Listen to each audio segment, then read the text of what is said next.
What's up, everybody? It's me. It's PLD. And I'm Jarvi. Welcome to Class Action, the classiest show on the interwebs. You keep using that word. I do not think it means It's true. It's true. You know, fake it till you make it. We're classy, and we're the classiest ever. Well, we keep trying. So A for effort. We'll keep trying until we make it. So that's what we'll go with. Absolutely. How you doing today, Jarvi? I'm doing pretty good. It's very early in the morning, so this is. I got up at 5:30 a.m. for our show, but I'm feeling pumped. Pumped, because this is one of our biggest episodes yet. But you got to say what we do on the show first. I will. Well, first off, let me say that I'm sweating like. It is hot here. Yeah. Anyway, I'll say that. Well, what do we do on the show? I found this new way to say it. I finally found this new way to say it. I found when I do this or that on Chilled Action, I finally said we can do option A or option B. So I can say now what we do is we prepare two options, option A versus option B. Now, those options could be anything. They could be movies. They could be franchises. They could be older versions of themselves versus younger versions of themselves. And in this case, it can be directors, which is the first time we're doing this. This is a first in class action after like 31 episodes. We're putting up two directors up against each other. And it wasn't as easy as I thought it was going to be. No, sir. No, sir. And these aren't just like directors. These are two titans of Hollywood going against one another. And we put them up against each other in 5 custom-made categories we have. And that's always the fun part that people don't get, because you have these snap judgments, which we'll get to later, which you have your own decision. But then when you put them up against each other in these categories, it could be certain categories. It's categories we came up with. There's no metric here. We have our own categories. So they could be totally different things. And you never know what's going to happen. And you never know what direction these is going to go. And usually the chat will yell at one of us, at least, if not both of us. But we welcome that. We like a little fire in our lives. So I can see that you worked on your pitch. This sounded way better. Did it? You like that? This was great. I loved it.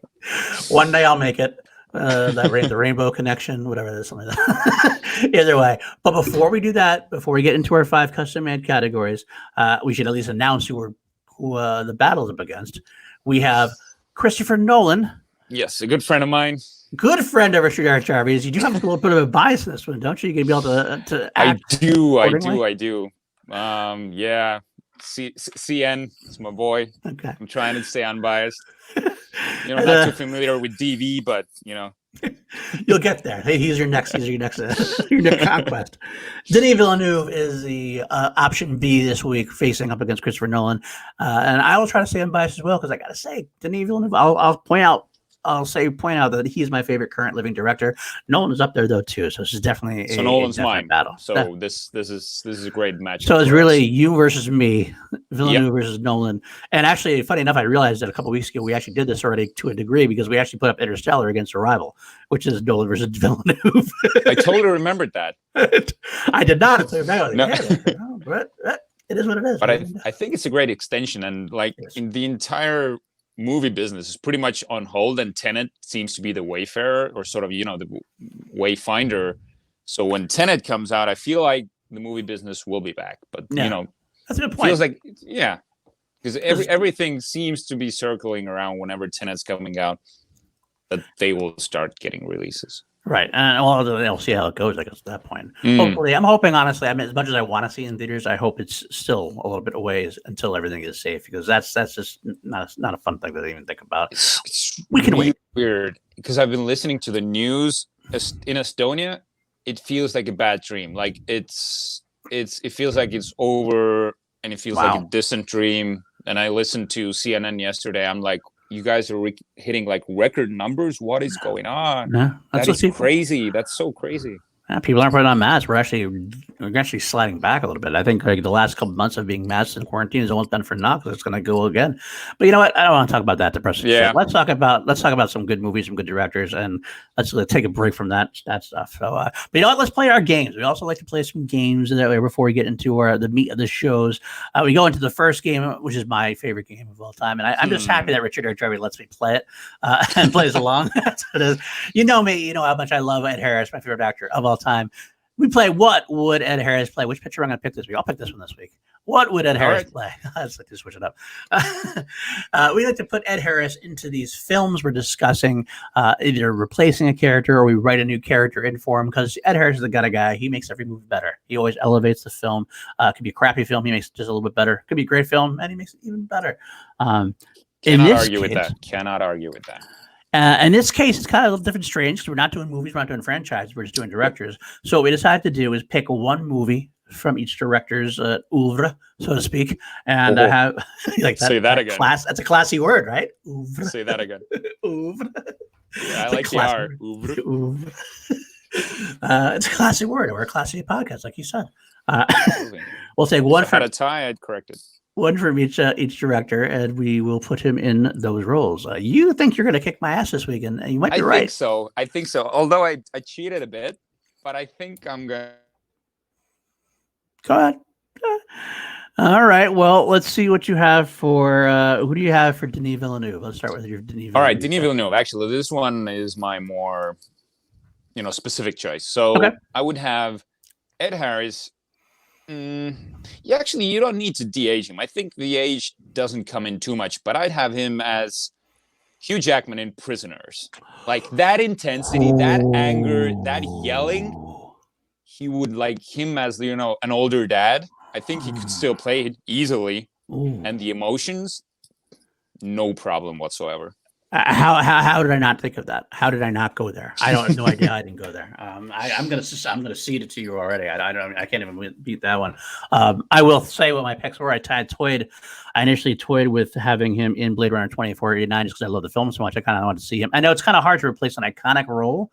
But let's just say that the role wasn't as iconic. I like to see him in the Harrison Ford old man, old man kind of Lone Ranger kind of guy in the field, having the whiskey, having the that kind of the dog. It just seems like a great Ed Harris type role. But I still think yours might be better. I also toyed with him in Sicario, being Josh Brolin. Another toyed around with that as well. That's another great. He's got that great action set. He can still pull off the action pretty well for an older guy, but he's got that intensity. He's got that somewhat amoral stance. At times, he can pull it off pretty well. He kind of toes that line always. But you know what? I'll let the chat say who wins the Denis Villeneuve part, if it's Jarvi or myself. But I'll just follow my sword. I think you win. But we'll go from there. I think I'll do one better. Like in Prisoners, Ed Harris as Hugh Jackman, and I'd have Michael Biehn as Jake Gyllenhaal. Oh my god! It's all over. Have him have their moment again. It's all over. It's all over. You win. All right, I see it. I see that one. All right, let's move on to Christopher Nolan. Who do you have for Christopher Nolan? You go first for Nolan now. Okay. Nolan actually was more difficult for me because a lot of times it was like you can go into the Batman franchise. You could throw in could he play Commissioner Gordon like Oldman could? He could. Could he do Michael Caine? Alfred, it's not British enough, so I think that was not a good way to go. He could do it, but he could do it. You throw him in Interstellar, you could throw him in Inception as my game, but I went with Dunkirk because it's a fallback for me military.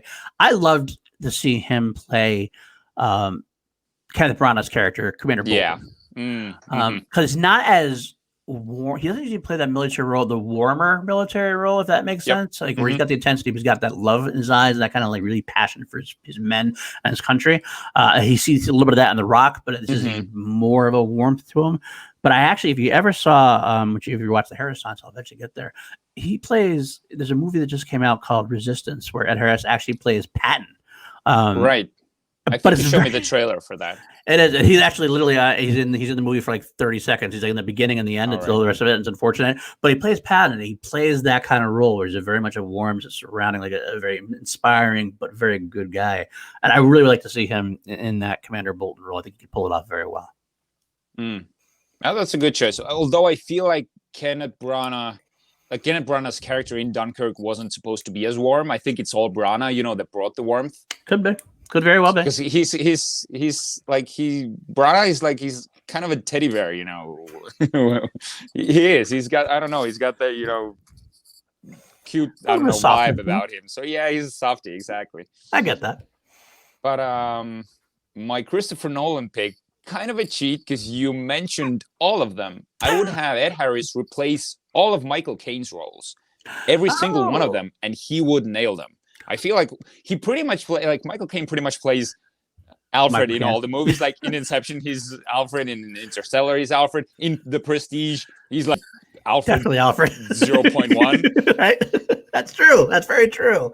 I like the only reason I had to guess it was because he's not British, but just for the Alfred specific role. But you are right. I did the Michael Caine side for everything else he could do. He could do very, very well, I think. So, well, chat. What do you think on that one? You already decided Jarvi probably won for Villeneuve. I think I might have gotten too cocky though. I feel like I'm gonna get slayed now. But we'll have to find out. We'll find out. Later on. I guess hopefully it'll be the chat that day. We'll see what happens. Okay, we're done with that, Harris. Now, thank you very much for indulging me as always, Richard. We'll move on to our next game. Our next game, which I know you love to talk about, you like to explore. Why don't you talk about the Public Defender? Oh yes, the Public Defender. Now that's my favorite segment of the show. Especially talking about it, especially describing it. You love describing. You're putting me on the spot, and you manage to always catch me off guard. Anyways, the Public Defender. I'll first explain why we call it the Public Defender, because it's actually called the off-the-cuff list.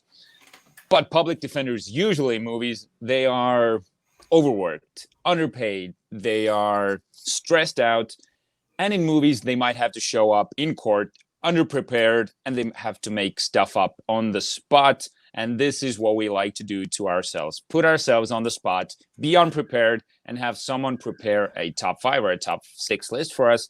And we just have to, go with it on the spot. And I will say Public Defenders usually do a good job at it. They to make the best out of a bad situation. We end up looking like jackasses. But it works. It works for the show. We make our guests feel good. Are we clowns for you? Are we clowns? That we are? Are we clowns? Are we here to anyway?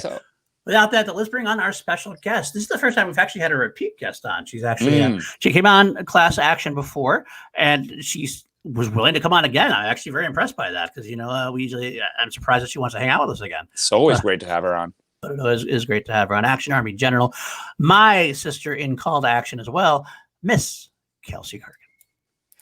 Hello there. What's going on, Kels? Oh, not much. Just excited to hang out with you guys. It's always a pleasure. Always. I got a little behind the scenes info here. This was kind of a last minute Hail Mary I threw at her. I kind of was running behind the scenes. We're filming a little bit earlier this week than we usually do. Thanks to Jarvi's schedule. Sorry. So I was like, Kelsey, can you help me out? Can you come up with something good? And we'll get you on screen. And she's like, absolutely. Because she's in a class up to any show she's on anyway. So, Kels, tell me about it. What did you come up with in this great debate? Okay. I had a little less time to prepare this time, so I don't know how great this one is, but it's the first thing that popped in my brain when the subject came up. Both these directors make their movies have so much great acting roles. Everyone is so intense in them, but they're also visually awesome. So my question is rating your top 5, just in general, favorite visual moments. Could be because they are cool. It could be because they're beautiful. It could be because they're intense, whatever reason, just not dialogue, just visually. What is your favorite? Any movie or Nolan and Villeneuve? Both. Okay, any of the movies. Any movies. I'll go first. Any of their movies. Their movies. So Nolan or Villeneuve. Their movies. Yes. You want to go first still, Nolan? You want to go first? I was going to go with The Last Jedi, the Kylo and Rey teaming up. Nope, that's too easy. I'll go first then. All right, you go. Blade Runner 2049, the orange dune scenes when Ryan Gosling's character goes into that wasteland looking for Deckard. Just the amazing shots of color and the color scheme. It's so visually engaging. The whole movie, Blade Runner 2049, is like my fist pump in my visual scene. There's nothing in that movie that's not visually beautiful. That specific sequence made me really engaged in a way that I hadn't been engaged in a lot of movies in that same time frame. So I'll go with that one. First one off the cuff there. Yeah, I'm gonna go right, into Nolan's camp here, and I wanted to say Inception at first, the rolling hallway, but I'm gonna go with. I think he borrowed from that scene and he made it into an even grander set piece. Well, it's not a set piece, but it's still visual effects. But Interstellar, the final Murphy station.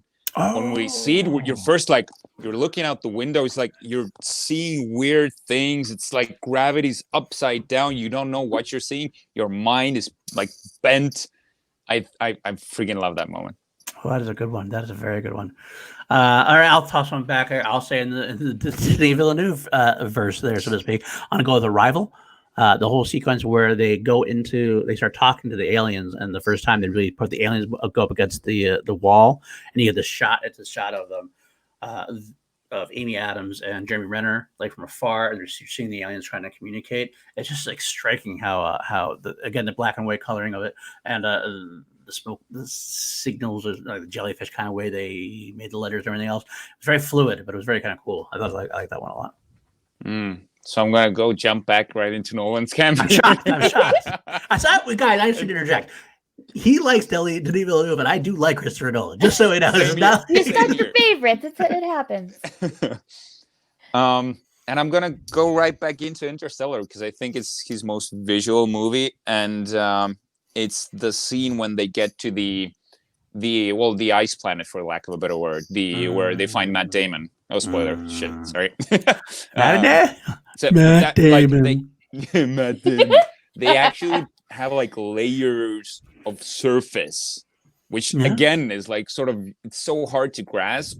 That's what I love. Like Nolan, he gives you visuals, but he also he really like scratches your brain with his ideas and his visuals.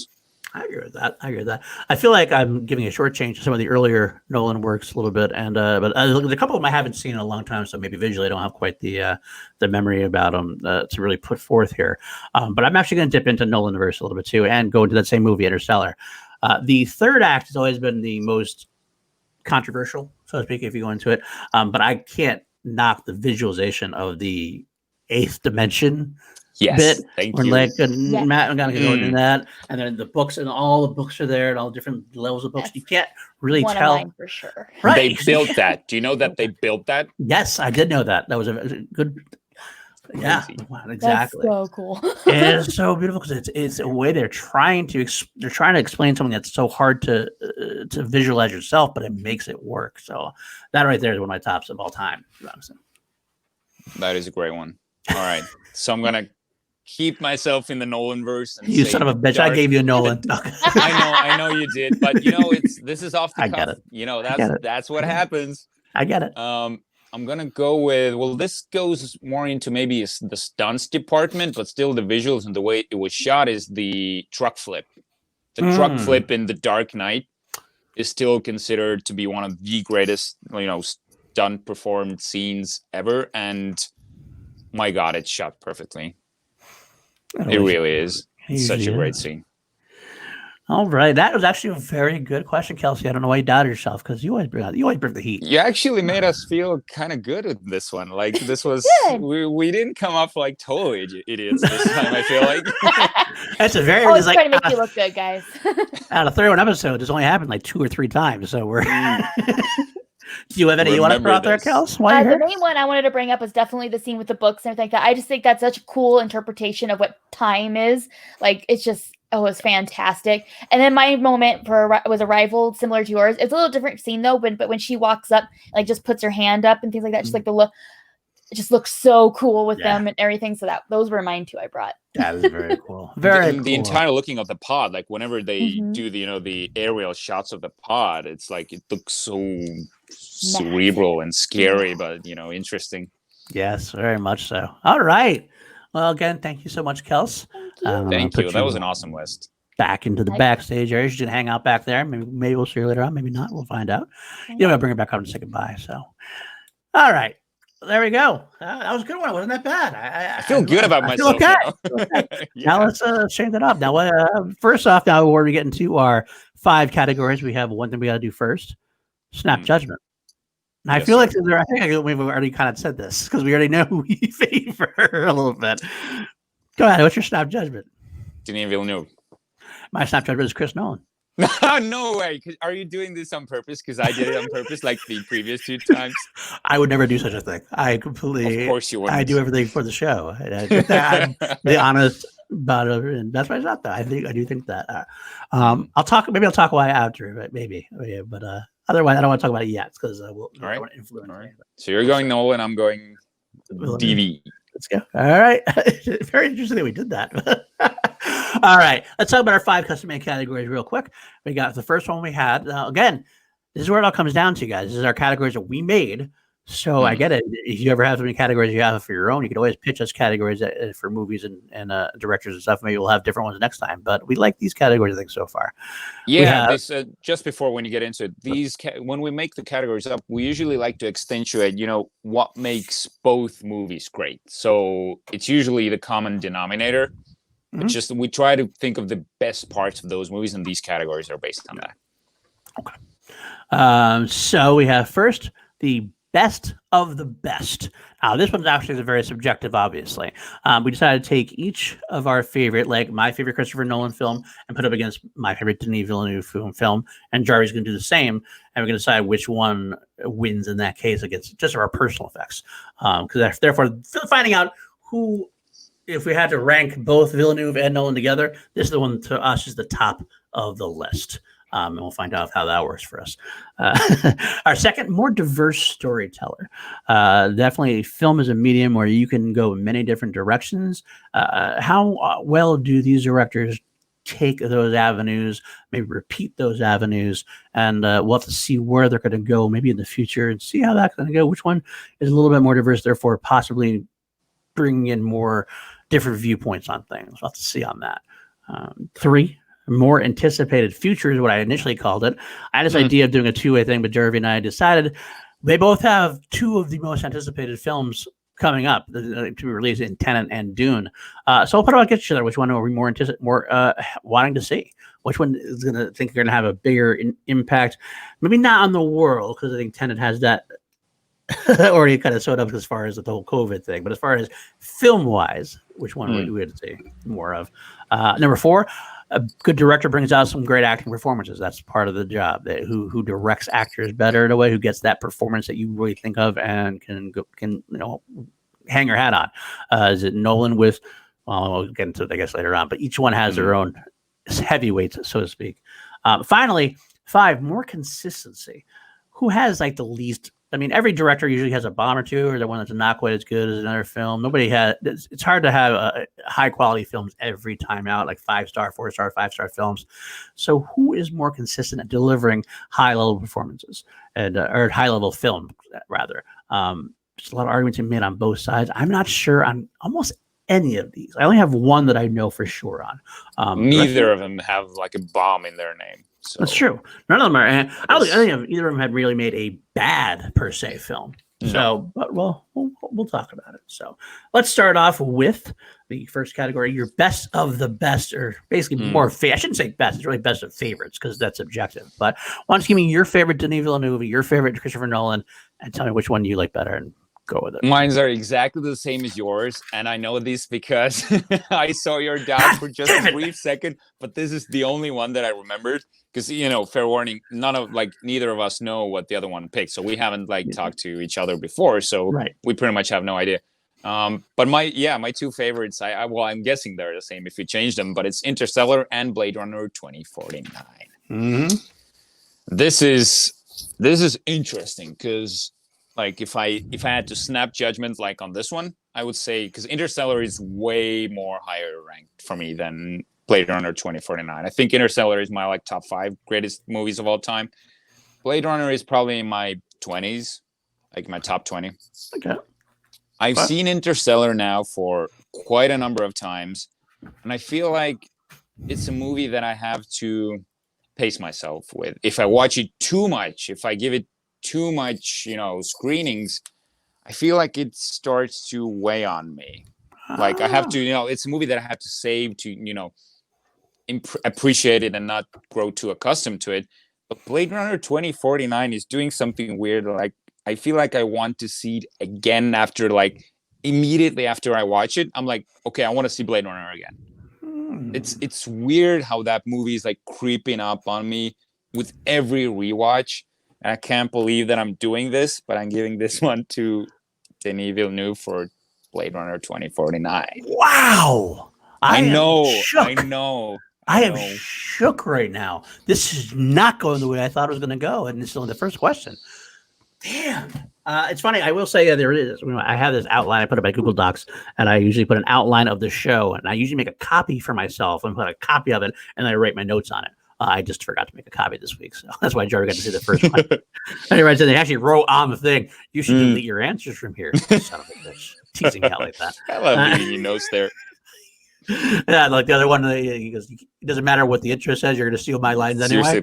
And it's still there. It's like every episode is still there. And then you wrote, "You son of a bitch." You son of a bitch. All right, well, let me get back into the meat. Best of the favorites for mine. Like you said, it is the same two films. Interstellar is my favorite Christopher Nolan film. Blade Runner 2049 is my favorite Denis Villeneuve film. Blade Runner 2049 is my favorite film of the decade. Hands down, favorite film of the decade right there. Interstellar might be number 2, if not like in the top 5. So it is definitely an interesting choice for me. But I have to say, without a shadow of a doubt for me, it's Blade Runner 2049. I love Interstellar so much. So much. And I've watched it. I've probably watched Interstellar more, to be honest with you, given things I've had to do, things with the Action Army stuff and everything else as well. But Blade Runner 2049 to me goes beyond even Interstellar's greatness because of not only the visuals, not only bringing back a diverse character, an iconic character, it's an iconic sequel. It makes you take a movie that's beloved, one of the greatest science fiction movies of all time, and not only does it like match it, to me it even surpassed it. It is better. And it has like it makes but it also takes the what's built and doesn't like trash it. It actually extends upon it. Like the city looks the same, just a little bit older, as if it was really just a little bit older. Like it's believable as far as the world goes. If you got into Blade Runner world, this one is so much right in line with everything. And also Ryan Gosling gives such a great underrated performance in this film. I've never heard, you don't hear people talk about it much because it's such a stoic, straight man's performance that like when the motion happens, you're like, wow. That's what he's best at. He's like, if Cruise has this sort of, I don't know, what's its aggressive intensity, aggressive sincerity. Right. He has this, bottled up emotionality or something that's, he does it in Drive as well. He acts with his eyes and his body, even though he's, I feel like there's so much built behind these eyes that we don't get to see, but you can tell it's there. It's the eyes. They do so much. I get it. I agree. So that's it for me. It's Blade Runner 2049. Now, this was probably my easiest one. And again, I hate saying it was easy because I love Interstellar so much, and I always put it back. Me too, dude. So. I'm still surprised that I went that way, but I have to be honest. I don't know. This brutal honesty. Sorry, Nolan. Sorry, Chris. Sorry for doing this too. All right. Second there, most diverse storyteller. Nolan versus Villeneuve here. This is a very difficult swing to look at. It was for you? This was actually easy for me. Oh, it was? Okay. If it's easy for you, then why don't you go ahead and go first? I'm sorry, I just cut in there. But this like, because the other categories, they're really tough. This one, and I'm giving this to Denis easily because he's like, Nolan has these, larger than life concepts about his movies. Like almost all of his movies are centered around time. Most of them are science fiction-y. Denis Villeneuve has these science fiction movies, but he has these really hard-hitting dramas. So I feel like he can deliver. Like, I'm just waiting for him to come up with a comedy or something. I feel like he has that range. I could never see, Nolan do a comedy or something like that. But Denis Villeneuve, I could totally see him do like a weird, quirky comedy. Okay. That's an interesting choice. I do happen to agree. I think that's where I ended up. I wanted to sink in the Nolan for a minute. I said, like, he's got different things. He does have the time factors, which he does tend to repeat on that Inception. Even Tenet seems to be treading that same line. Memento is one that comes back. It's got a unique quality, but there is some levels of time there. You forget it. But he does also go into the Batman world. He gets to go to the comic book world in a way. That's true. Which is a little bit different for Denis. Having done that yet, although Denis has obviously gone into other sci-fi properties and been able to create visions. He already created, like we just said, Blade Runner 2049, and we get to see what he's going to do with Dune, which is a beloved classic novel and a not quite as beloved film, but interesting film either way. I haven't seen it in a while. I'd like to actually take a look and see and give you a solid rating on that. But End of the day, I think I have to agree in terms of you've never seen Denis, Christopher Nolan do something like Prisoners, which is like a more intense personal thing at that. Prestige is probably the closest thing to it. Yep. But still, it's very larger than life. Maybe Insomnia. It has a very larger than life feeling to it, Yeah. Maybe Insomnia does also have is in that realm, but I feel haven't seen that actually. Oh, you haven't seen it? Okay, I haven't seen it since it came out, to be honest with you, but it was a long time. But I felt like, although I did, just going to bring it back, I did consider putting Ed Harris in the Al Pacino role there as well, just to throw it out there. But he is good. It's good, but it's not as good as a Prisoner. I don't think Christopher Nolan could attempt it, but I don't think he could hit the home run with it like Denis Villeneuve did it so far. That's what it seems like to me. But I think Chris does have some good chances as well. But I think I have to end it by saying I think I agree that I could see Denis Villeneuve, for example, doing a raucous out there comedy, and I could never see Christopher Nolan tackle something like that. Denis Villeneuve has more options to him, I think, in his younger career. So, and you can tell if someone did like a blind test, you can never do that. But short film versus short film, you don't know who made it. You can pretty much tell Nolan movie. But if it's, a Denis Villeneuve movie, it's like, wow, that's a really great movie. But you can't maybe find his signature as easy. So I'd say Nolan has more, it's like his type of movie. It's a Nolan movie. Yeah, absolutely. All right, let's go with that. I'll move on to the more anticipated future. Basically, the Dune versus Tenet. Yeah, this is you have some big biases. You have some big biases. I'm like very biased. And but bias is part of humanity. You're right. But okay, so before I had the chance to be an extra on Tenet, when I heard about Dune and I heard about Tenet, I'll be honest, I was more excited about Dune from the get-go. And the news that's been coming out, like people saying, I know it's like people love to say it, it's the new Star Wars, stuff like that, but there's been so much hype, and I already saw that there's a TV pilot that's being produced on top of the Dune movie. I feel like the cast is freaking amazing. The book is absolutely out of this world, and I'm sure that Denis Villeneuve will. I can guarantee that it's going to be a 5 out of 5 movie already. Wow! But Tenet, and having been there, having seen what Nolan is able to do in person, I know I'm biased, but I don't care. It's okay. This one's going to Nolan because of that. And there's like, I want to talk about the scenes so much. When it comes out, I'll let you know more. We're definitely going to do an episode involving Tenet. It's obviously going to happen. Yeah. And Tenet has a trailer out. Dune doesn't have a trailer yet, which is also unfair. True. But I feel like he's going to build on what he did in Inception. I feel like this is going to surpass Inception. Wow, that's a ballsy statement.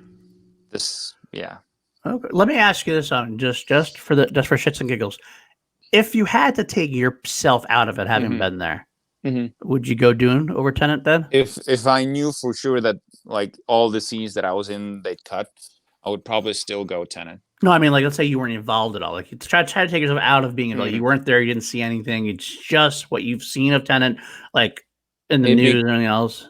It'd be closer, but I would probably, it's very close. But as I said, like I'm shamelessly letting bias take this category for me. It's perfectly fine. I get it. I understand. I probably would do the same thing, to be honest with you. But taking it from you, to me, this is probably an easier category as well. I honestly, before everything went down, I would say Tenet was one of my most anticipated films of the year. But Dune is everything that I want out of a film. It's a sci-fi movie, which I love. Great franchise of that. And you mentioned, the cast is freaking phenomenal. And following Blade Runner 2049, which he did so well and was my favorite film of the decade, you're following it up with something that's similarly like in that same ballpark. It's a beloved franchise. It's a beloved cast. It's going to be visually stimulating. It just seems like it's all stuff that I saw in Blade Runner 2049, and that's a good thing for me because like it seems like if he does what he did on Blade Runner 2049, then it's going to be a home run for me. Whereas Tenet, I wonder. Like I don't. You wonder if Nolan has hit his peak, right? I do a little bit. A little bit on that in a good way. Like I feel like it's just. And it's kind of funny I say this because I just like what I said about Denis makes it sound like it's a retread in a way, but it's not a retread. It's more of a branching out. Tenet almost seems like it could be a little bit of a retread of stuff he's done before. Maybe. I don't know that for sure. I can't tell. I don't know much about the film. I am piqued about John David Washington. I love John David Washington. I love Robert Pattinson, what he looks like he's doing. So I do love Tenet. I want to see Tenet, but I gotta give the edge to. If I had to choose right now, I have Dune in front of me. I have Tenet in front of me, which I can only go in one theater. I'd go to Dune first, and then I'd sneak out and see Tenet right after, probably. But I think I'd have to go. I have to go Dune. That's a fair choice. Yeah. All right. Well, there you go. I almost wanted to say, Nolan does a lot of practical effects, and in Tenet, especially like the jet plane that they crash, like everything, the explosions. But Denis Villeneuve in Blade Runner 2049, what people don't realize is they actually built the cities. They have built the what do you call the miniature cities? I can't remember the word. Those miniatures. Yeah, a lot of his stuff is actually practical as well. Yep, which translates what we see on screen. So great. So well. All right. Well, there goes that. Let's move on to Best Actor performances. Christopher Nolan. You got people. I'll just throw a few out there. You got Heath Ledger's obviously the big Oscar winner. He's a good role. Matthew McConaughey in Interstellar was pretty well received. Christopher Bale. Why did I say Christopher Bale? Christian Bale is in a bunch of all the Batmans and The Prestige. Yep. You got Hugh Jackman in The Prestige as well. You got Leo in Inception. A lot of good, solid, powerful performances. And then Denis Villeneuve. You got Ryan Gosling's performance we mentioned. You got Amy Adams did a stellar job in Arrival. Emily Blunt in Sicario, and Josh Brolin in Sicario. You got Hugh Jackman in Prisoners. This is kind of a tough battle to face. They both have brought the best out of some very good actors. That's what they did best. They took the right actors and then they just gave them a good performance or gave them a good role. And I don't know if they just let them go or they molded it all. It's hard to tell what they had to do with it. We can't know because I wasn't there. Well, you can tell me about John David Washington and Robert Pattinson, maybe, but I didn't see a lot of Robert Pattinson, but there were a lot of scenes with Washington. Yeah, did you see Nolan directing him, or was it Oh yeah, they were like butting up a lot, and yeah, this is. But you don't when you're on set, you don't get to see like the actor's performance. You just get to see all the spectacle. Right. So that was, but they were talking a lot, like one-on-one a lot. Interesting. But yeah, this is so. What are you ruling this one?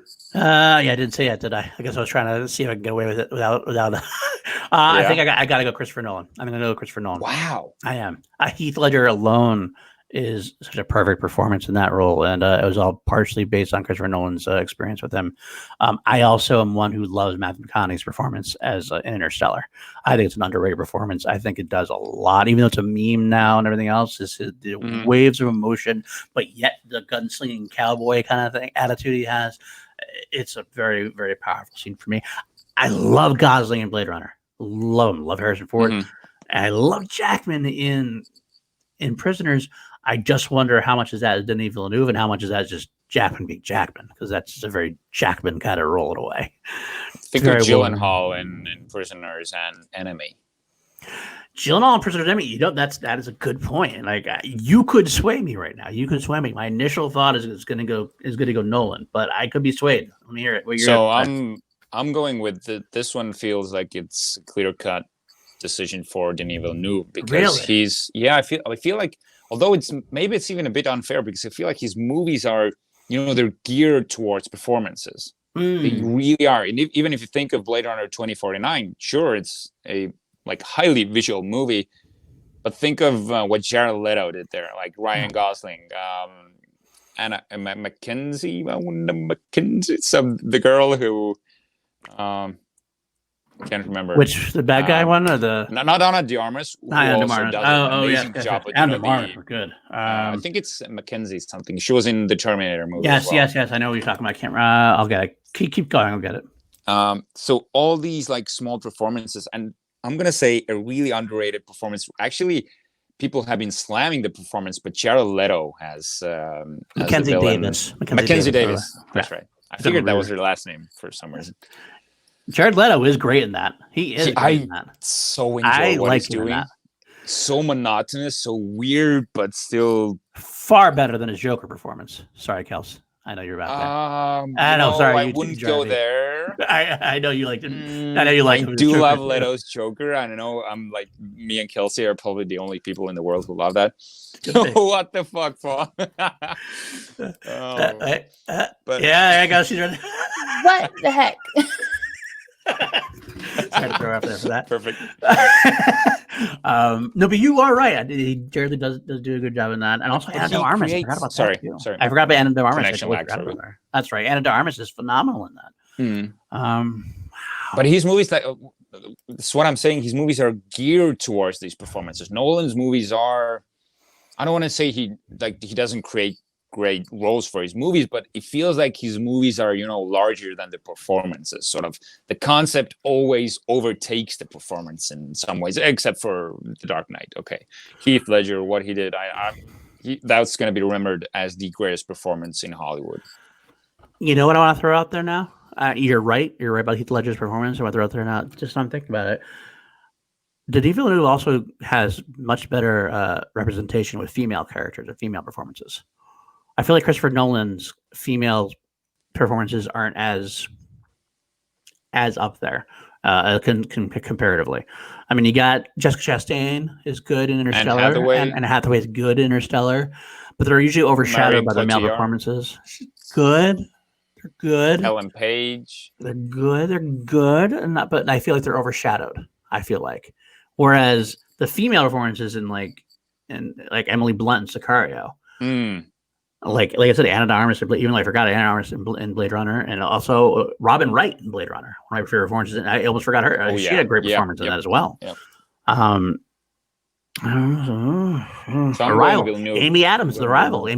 Yeah. I think I'm changing my mind. I'm partially based on the female presence alone. I think that Denis Villeneuve has more solid characters both ways, I think. And they're just memorable. Heath Ledger is great, but we're going to go with the other Joker. Not really. But Denis Villeneuve, I'm going to go with that one as well. I'm changing my vote. So we're both going to go Denis Villeneuve. Okay. Wow. I'm a little surprised by that. You got to change my mind a little bit. Okay. All right. So let's finally go with the fifth one there. Their fifth category, consistency. Villeneuve versus Nolan. My one problem with this category, I have one problem. I know you want me to lead in this one. My one problem with the category is Nolan has definitely had far more time. And directors who have more time have more chances to slip. And they also, the directors, generally speaking, are at their best when they're their youngest and hungriest. That's when they usually do their best work. You think of Steven Spielberg, who I love, one of my favorite directors of all time. His earlier work is definitely well more received than some of his later work recently, for example, as much as I love Ready Player One and all that. But so if I have to pick consistency in that level, that makes it a little bit already geared towards Villeneuve, because he's only had a few, especially released in America at this point, sort of American releases. He has a lot more foreign films that I haven't, like the French films, like any films that I haven't seen as much as. I couldn't say. I did see Incendies, which is very good. I did see 23rd, I forget the name of it now exactly. One of his earlier pictures he did, August 32nd on Earth. I saw Maelstrom. I get a chance to see. Polytechnique is the one I saw, which is a interesting. Yeah, I saw it in his filmography. I haven't seen it. Yeah, that was definitely an interesting film about the Montreal Massacre, which is definitely I didn't think that was going to be something he would cover. I had no idea when I watched the Villeneuve. But I think when I look through the filmography of Denis Villeneuve, and I haven't gone back another watch through of all the Nolan stuff, I feel like Denis Villeneuve is a little more solid, a little bit more. Nolan, whereas I made the argument before about Nolan's younger career being, about a director's younger career being better, Nolan kind of had following, which wasn't that spectacular from what I remember. And Memento was good. Insomnia was considered a little bit of a step back, a little bit here and there. And despite everybody else, I'm going to lose the crowd with this one probably. I was not the hugest fan of Dunkirk. I like a lot of Dunkirk, but as far as like, it's not what I'm going to go revisit.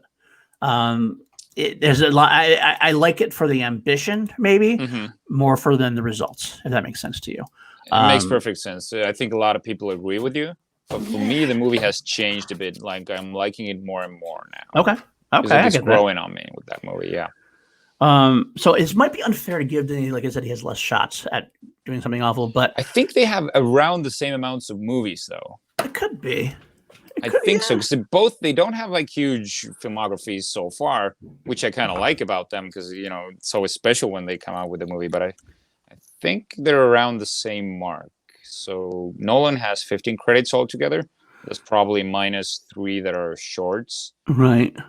So that would be 12 movies for Nolan, including Quay is a documentary short, so around the 11. Yeah, Tenet. you know what?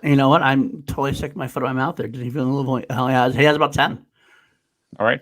They started. Actually, they both started in 1998. Wow, this is actually a lot more closer. For some reason, I had the feeling that Denis Villeneuve came out. I guess it's because he really didn't make an appearance to me until Prisoners. 2013 was the first time he made a splash for me. Because a lot of it was stuff done in French Canadian films as well. So that's but you got to count them, I guess, and they count. So you're absolutely right there. So I guess that's a little bit of bias I'll have to work against. But even with that in mind, let's look at the last.